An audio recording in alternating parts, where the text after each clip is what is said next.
Forever lost, forever changed, we care, so we remember. Previously on Friday, March 22, 1957 at 11:44 a.m. Gary, having commenced his oral report in Miss Lamping's third period American history class, when an seismic aberration rattled the Bay Area, imposing a sempiternal judgment on Castlemont High School. Seismologist finding the epicenter location to be across the bay in Daly City, south of San Francisco, a moment magnitude of 5.7 and a maximum Mercalli intensity of 7, very strong. It was the strongest earthquake along the San Francisco Peninsula since 1906. The rumbling and results of the quake didn't register with the youth at the time, but the announcement that followed would forever be inscribed. Gary's mother was a board member on the district PTA and was in attendance during a presentation of an official seismologist report concerning the earthquake and the Oakland public school buildings. She approached the constituency with consternation about Castlemont High School and received an invitation to tour the educational building as the district PTA representative, to be a witness to the structural damage. Upon completion of the school assessment, she was testimony to the results of the inspection and the public school's forthcoming announcement.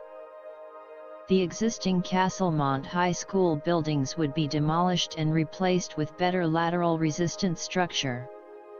The teen's mother relating that the school had suffered structural damage, Gary not realizing or comprehending the extent until word began to spread at school.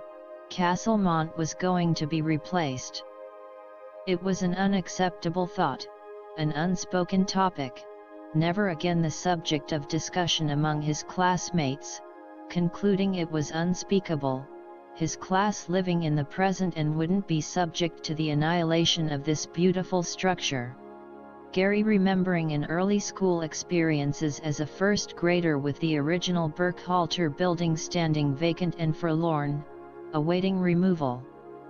Then later during his final year of junior high, the announcement of another building's destruction, the 3-story Frick Junior High would be demolished after his departure.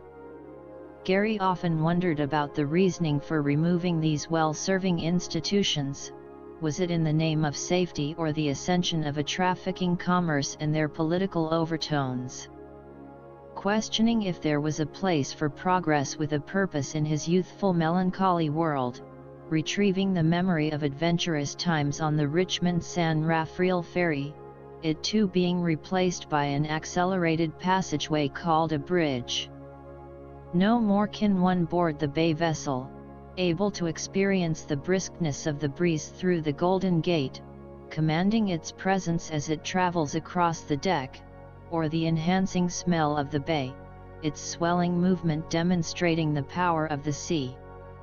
The electric train, or publicly known as the Transbay Transit, becoming another appliance of the past, never again to traverse the Bay Bridge, a person able to sit in its confines, the spaciousness, absorb the panoramic view, the clickety-clack rhythmic sound as its silent motors propel the carriages across the unimpeded span of track, replaced by the cramped enclosed quarters of a bus, a victim of the traffic signal with its continuous stop and go in the congestion of traffic.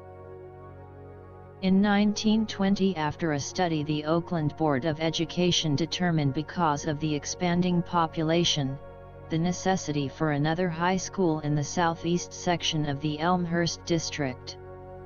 In 1927 they initially purchased 10.2 acres of land between 84th and 88th Avenue west of Foothill Boulevard.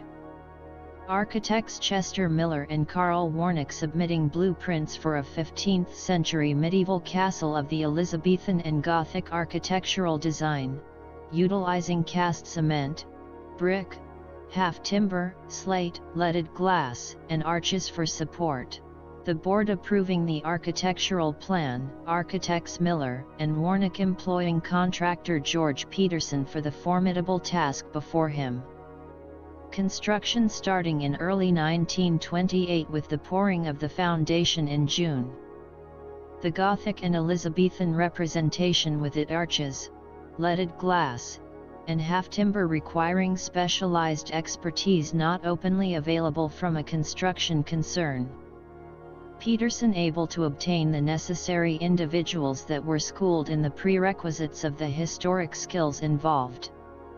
Construction concluding after 16 months in August of 1929, Chester Miller, Carl Warnock and George Peterson providing the world with an iconic functional work of art. On August 12, 1929, East Oakland High School opened at a cost of $670,000, but the name was short-lived. By a vote of the students and faculty in 1930, the name Castlemont was officially brought to prominence prior to being nationally designated the most beautiful school structure in the country.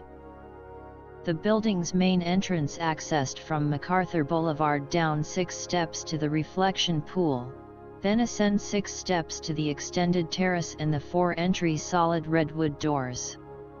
The full length of Castlemont grounds adjacent to MacArthur having been magnificently landscaped, the southwest wing adjacent to the tower provided separate slate roof offices for the vice principal, with the principal's office having a side entrance to an extended terrace, the second floor finished in Tudor half-timber. To the northeast was the covered gate entrance to the rear of the property, lined with the shops. The auditorium with balconies seated 1,500, equipped with a theater projection accessible stage, dressing room, lighting, and a 9-foot concert grand piano. Adjacent to the auditorium was the south corridor known as Camelot Way. Extremely spacious library housing books numbering in the thousands with beam ceiling and windows bordering the open air, but with an enclosed south court, accessible through the full-service cafeteria. In 1939, because of additional stringent earthquakes precautions, the original gymnasium was replaced. 1941 found the same enacted requirements dictating the removal of the classic Gothic slate and brick, leaded glass shops and replaced with a commercially accepted substitutes.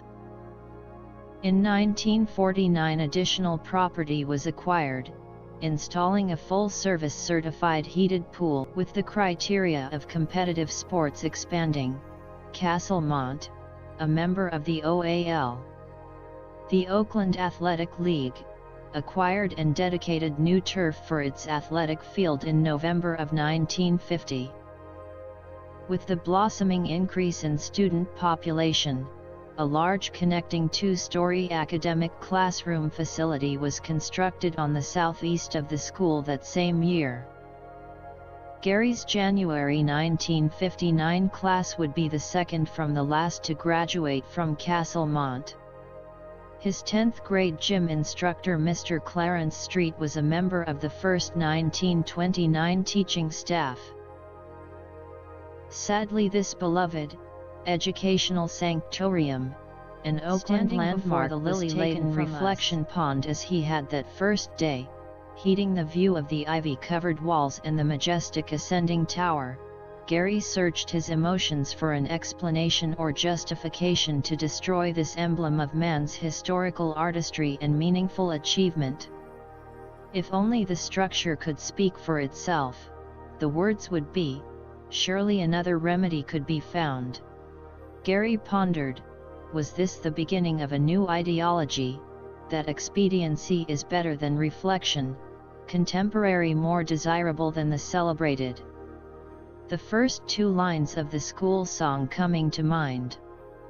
Hail, hail Castlemont, Crusaders honor thee, long may thy classic walls an inspiration be. Gary realized that these words would be forever and abolishment would never replace the memories.